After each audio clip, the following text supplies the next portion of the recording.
it's Liz Yuille from Old Stables Crafts. Thank you for joining me again today for another of my Halloween, not Halloween projects. This is the project we're going to be making today. It uses some of the Monster Bash Designer Series paper, some of the ribbon from the suite, which is the scalloped edge black ribbon, and then I've made the box out of pumpkin pie. She says, trying to get her brain to work. For the twine, I've used the Cajun Craze twine that comes in the Come Gather suite, because it's a similar sort of colour. And I've used for the tags. These are great. You get Halloween, Valentine, and Christmas. My brain really isn't working this week. All in one stamp set. You stamp 3 at a time, die cut 3 at a time, and really quick, really easy. These are the other 2 Halloween tags. They even come with the little hole punched in, so really easy to go. I used basic grey for the stamping, and then the dies come with some little extras, including the pumpkins to go into the boo, hearts and snowflakes. I'm not going to use any of the extra dies for the version I'm going to make now, but I just wanted you to know that they are there, and these pumpkins fit perfectly over the boo image. So these are, by the way, shown at 75%. As you can see, they are significantly larger in real life. So a really nice size tag just to write the name on the back. Perfect for gift giving. So there you go. Let's look at the one we're going to make today, which I'm making out of real red. And, oh, I should give you the dimensions, shouldn't I? So our box is 4 inches square and 2 inches deep, and the lid is 1 inch deep, and it is actually reinforced. So I'll show you how to do that. I'm going to be using some of the Toile Tidings Designer Series paper. I love this. It's double-sided, but it's garden green on one side, real red on the other, so all you have to do is decide the colour rather than whether you want to use one side or the other. I use this pattern because it's the only one that's non-directional, so for a box you don't really want a directional pattern, otherwise you can have things upside down. So I've cut this at 8 inches square. Oh, and it's on a very vanilla base, but this is on this is 8 inches square. This is my usual sneaky, it's not quite 8 inches, it's 7 15/16, which means you get a really snug fit on your lid. As you can see here, it's a really nice tight fit, no gaping, no bagging, and you know it's going to fit, which is always a plan. So scoreboard out. With a box, I would always suggest that if it's a square box at least, that you do all of your scoring by turning the card, but particularly for this, because it's not actually the size you are going to end up with. It's going to be a 4-inch square box, but it's not wide enough. If you were to score at 2 inches here and 6 inches here, this side would be too short. So I'm going to score at 2 inches on all 4 sides. So, whoops, would be really easy if I didn't skip. I'll show you how to resolve that one in a moment. So to get rid of that, all you need to do is turn your paper over and just rub out your mistake. And it's almost gone. And bearing in mind we're going to have a lid on it, who's going to know? So that's that card. For the paper, we're going to score at 1 inch and 2 inches. On all 4 sides. And even though this is actually 8 inches square, I'm still going to rotate my paper, because then if I am just a hair of a smidge out, it won't matter. And I would really rather take the extra step than run the risk of things not being quite right. So that's all our scoring done. So now all we need to do is fold and burnish. So fold, burnish, and just be, you know, respectful of the fact that this is paper, not card. Don't go completely mad and burnish it to death. It's good quality, but you don't want to go completely mad. So gentle pressure rather than a really hard push. You just want it to be burnished. And then for our base, you can put a little more pressure on because this is card.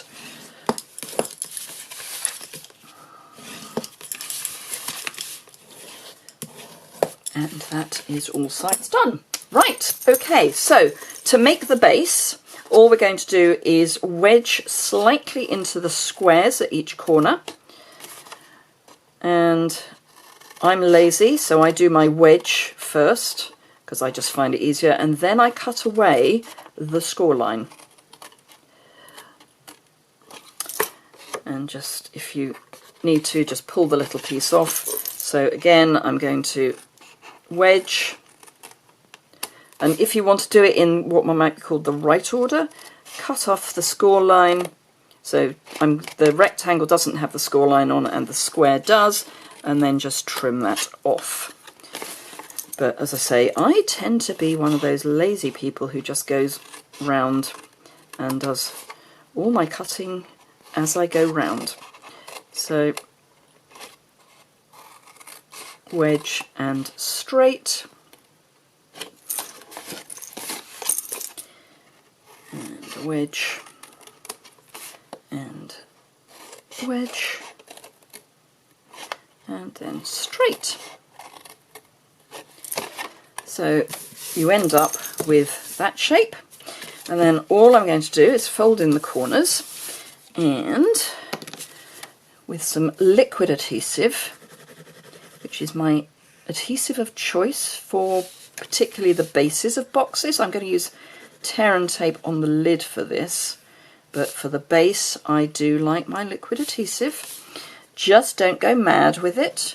If you use too much, it's not going to be your friend. It will squidge out the sides. It will take longer to adhere. So just don't go mad. This is one of those moments when being frugal is good. And all you do is bring your cut edge up to your folded edge and stick, and do that all the way round. And because it's liquid adhesive, you have got a little bit of wiggle room just to get everything nice and square.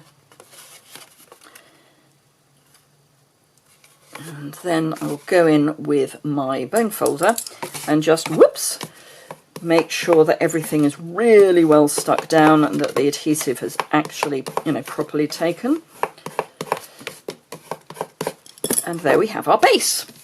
So for the lid, it's slightly different, and I'm actually going to use longer scissors for this just because I find it easier for this particular bit. So we've got, and I don't know how clearly you're going to be able to see this, but we've got 4 squares in the corner. So we're going to cut down each of those score lines, and again you want to cut so that the score line is in this bit, not here. And then these bits, these 2 here, we can get rid of, and I'm actually going to wedge slightly into this rectangle, then wedge that slightly, this bit I don't need, and again wedge this bit slightly. And then finally in this corner, wedge that bit slightly. So we're getting rid of all except one square. We're wedging on the outside rectangle, wedging in the square, and leaving the inside rectangle as it is.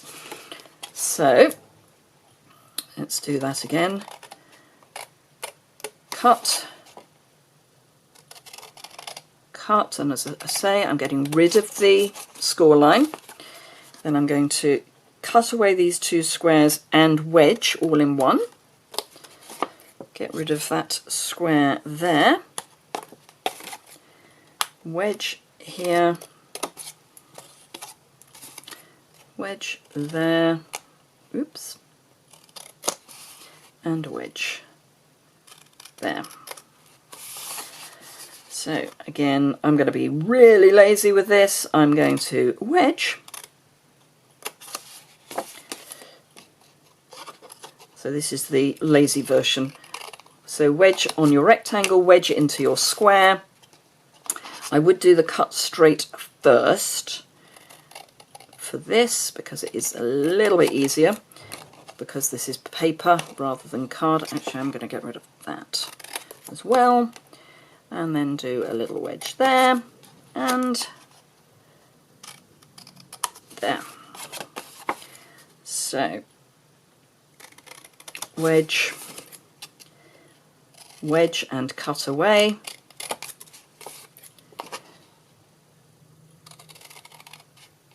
Straight, wedge, cut away, and wedge. So we've ended up with, might be easier to see on the red side actually, yes. So that's all the squares are wedged, all of the outside rectangles are wedged. So I'm going to use tear and tape this time, purely for the fact that it is designer series paper, not card, so it is a little bit easier to do it with tear and tape. So I just need 3 more of those, and it's not vital that these are full length, these are going to be enclosed, so it's really just to help build the box at the first point. And there, and then for these bits I'm just going to add tear and tape to the edge.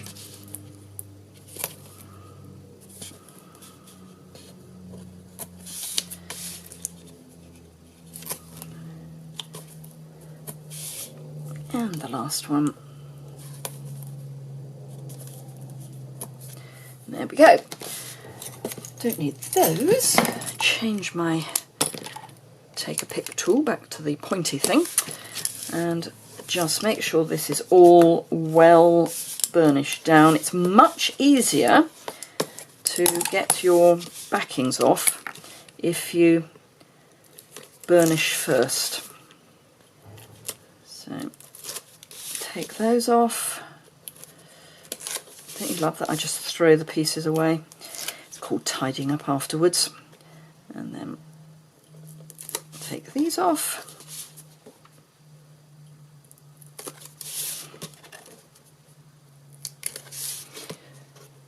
And the last one. There we go. And then all we're going to do is, as with the base of the box, we're going to line this fold up against this straight edge and go all the way around doing the same thing. So the fold to the straight edge,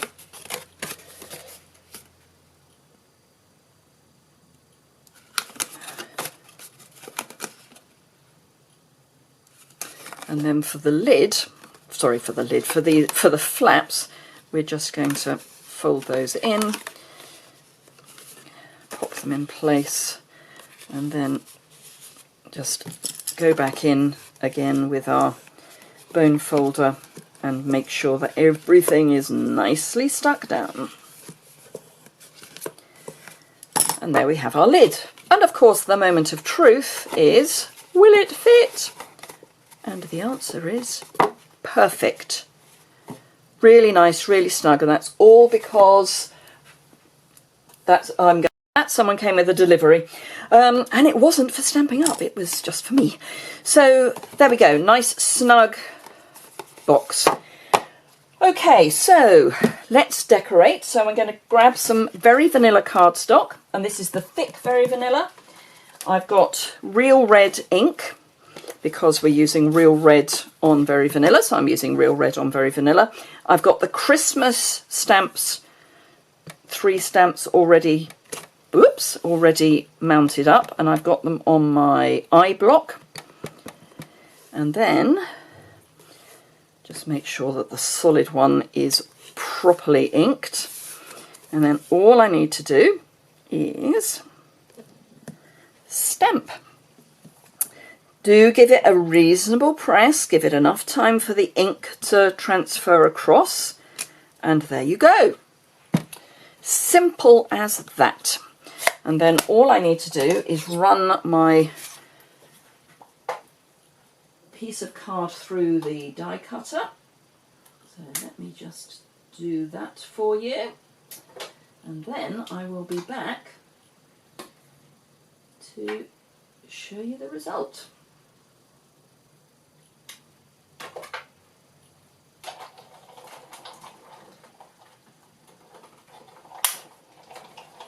Right, I always like to go backwards and forwards. It's just my kind of thing that I do. So we've got 1, 2, and 3. So let's get rid of my very mucky cutting mat. Don't need that anymore. These bits just pop out. So we've got a choice of Express Your Elf even, which is stitched, Season's Greetings, or Bring on the Merry. So I think I'm going to go with Season's Greetings, purely because it's the one that kind of goes the best, I think, for me. So simple as that, easy choice.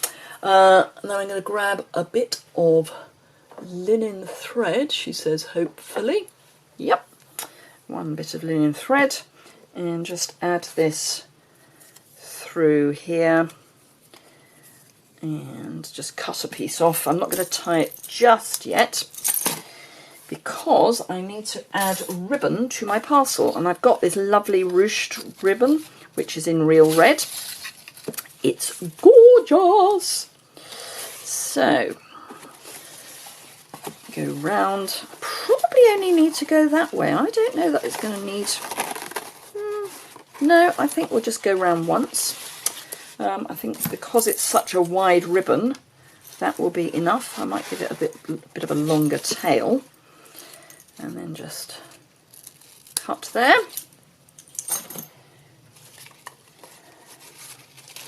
And tie a nice bow. She says, hopefully tie a nice bow.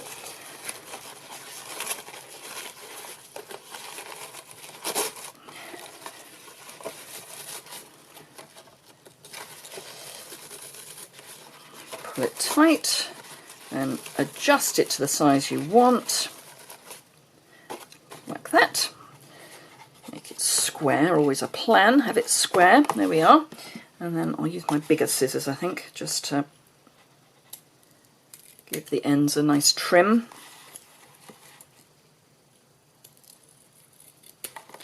Like that. And then we can take our little Season's Greeting and add that here. Tie a little knot. And there we go. So, really pretty. And bring this one back in. Now what we could do, while I think about it, is we've got enamel shapes that go with both. So these are the glitter dots, and then we've got enamel shapes that go with our Monster Bash. So why don't we add some of these? So let's just have, I'll use some of the basic grey ones, I think. One there. One there. And then a baby one. Just there. Just as a little finishing touch. And then for this one, I think we can definitely have, let's see, yes, let's put a nice large one in the centre of our snowflake, and then I think one at each end. So let's take some of the medium sized ones, one there, and whoops, there we go. Just as a little finishing touch. So just to add a little bit more bling. So there you are. 2 lovely boxes. One for Halloween, one for Christmas. Both really good size. So you could get quite a lot in there. You could get, you know, a silk scarf, some toiletries, little toiletries, particularly if you've got things like the little travel size of toiletries. Really nice to be able to put those in there. Those will lie down. You probably get 3 of those in there, maybe 2. But yeah, really nice little size box. Anyway, I hope you enjoyed that. Do remember, if you're in the UK, you can shop with me, and I've got the links to all the items that I have used below, and a link straight to my online store. If you are in France, Germany, Austria, or the Netherlands, you could also join my team. You can also join my team if you're in the UK. If you've enjoyed the video, please give it a thumbs up. If you don't already subscribe and would like to, if you click the subscribe button in the bottom right hand corner, and then if you click the notification bell, you'll know when I have posted a new video. Thank you very much indeed for watching. Questions or comments, leave those below, or go over to my website where you'll find all the dimensions, close-up photos and that stuff. And I look forward to seeing you again very soon. Bye!